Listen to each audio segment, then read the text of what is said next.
Good morning students. आपको मैंने पिछले लेक्चर में जो है लेसन 4 का स्ट्रक्चर ऑफ एटम का रदरफोर्ड मॉडल समझाया था। आज मैं उसका ड्रॉबैक ऑफ रदरफोर्ड मॉडल को समझाने चाह रही हूँ आपको।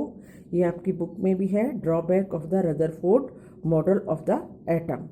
तो ये आपको नोट्स में मैंने बना रखा है, इसका वो दिखा देती हूँ आपको। ये देख लीजिए सब बच्चे, drawback of the Rutherford model. Rutherford model ने, इसमें मैं आपको वैसे समझा रही हूँ, देख लीजिए। उन्होंने कहा कि एनी चार्ज पार्टिकल्स, ठीक है, जिसके चारों तरफ क्या है, इलेक्ट्रॉन घूम रहा है, वो जब इलेक्ट्रॉन उसके चारों तरफ घूमता है किसी भी उसके, ये देखिए डायग्राम है, इलेक्ट्रॉन्स जो है न्यूक्लियस के चारों तरफ अपने ऑर्बिट्स में जब घूमते हैं तो they radiate energy, they lose their energy. उन्होंने कहा lose energy and finally fall into the nucleus, और ये अपनी लॉस करते रहते हैं एनर्जी और आखिर में ये न्यूक्लियस के अंदर गिर जाते हैं। तो इससे क्या पता चला, this would lead to the destruction of atom.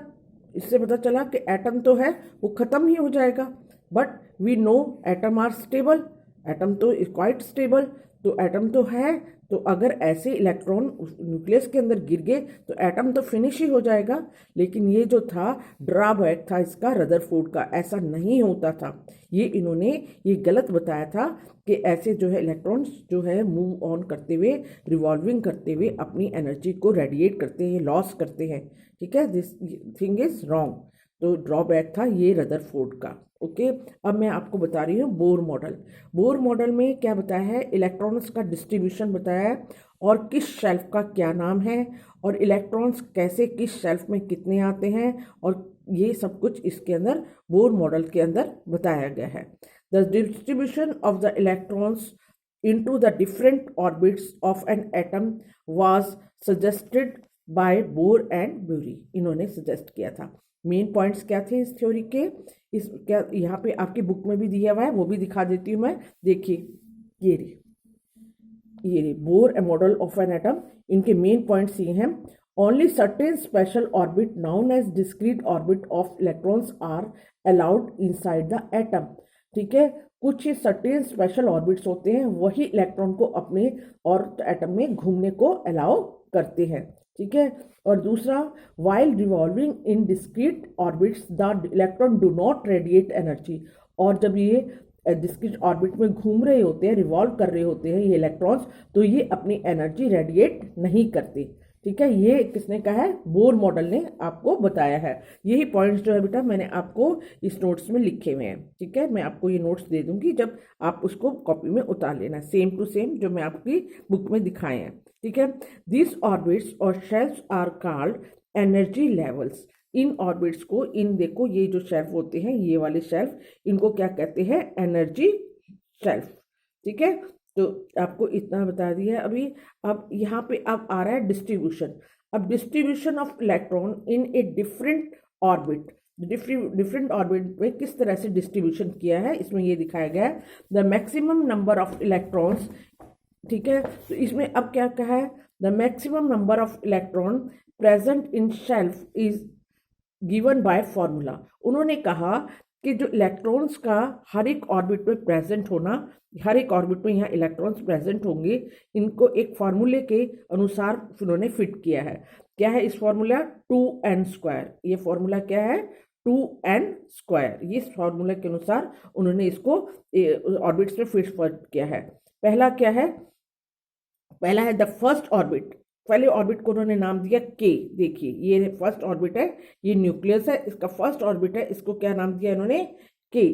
ठीक है, के नाम दिया। इसमें अब देखो शेल्फ के फॉर्मूले के अनुसार के है, first orbit is, the first orbit is के। तो के में पहला ऑर्बिट का नाम है 2n²। 2 का 2n मतलब number of orbit, first orbit है। ठीक है, तो यहाँ पे 1 डाला है तो उसका स्क्वायर, तो 2, पहले ऑर्बिट में 2 आएंगे। दूसरा शेल्फ का नाम है एल, दूसरे शेल्फ का नाम है, ये देखिए एल। एल शेल्फ में 2 नंबर है, तो यहाँ पे 2 का स्क्वायर किया है, 2 नंबर था, 2 तो था ही ऑलरेडी, 2 का स्क्वायर किया तो ये आया 8। अब थर्ड नंबर है इसी तरह, तो नंबर थर्ड है तो यहाँ पे लगाया 3, तो यहाँ पे आया 3 का 3 3 जा 9 और 9 2 जा 18।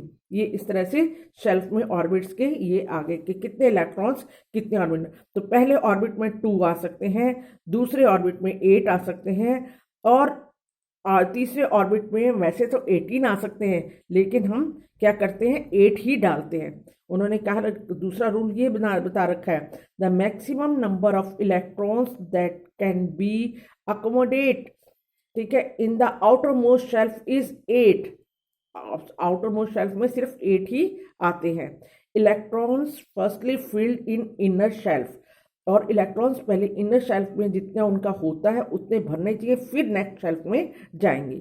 ये इस तरह से ये बोर मॉडल है, आपकी बुक में भी है, ये आपको दिखा देती हूँ, बुक के अंदर भी देखिएगा, ये सब बुक के अंदर भी है, ये देखिए ये रहा, ठीक है। ये आपने ड्रॉ करना है, आपने जब ये बोर मॉडल बनाओगे तो ये वाला ड्रॉ करना है, और रदरफोर्ड का ये वाला डायग्राम भी आपने ड्रॉ करना है, ठीक है। ये इंपॉर्टेंट डायग्राम्स है, फिगर 4.2 और फिगर 4.3, इसको आपने ड्रॉ करना है सब बच्चों ने।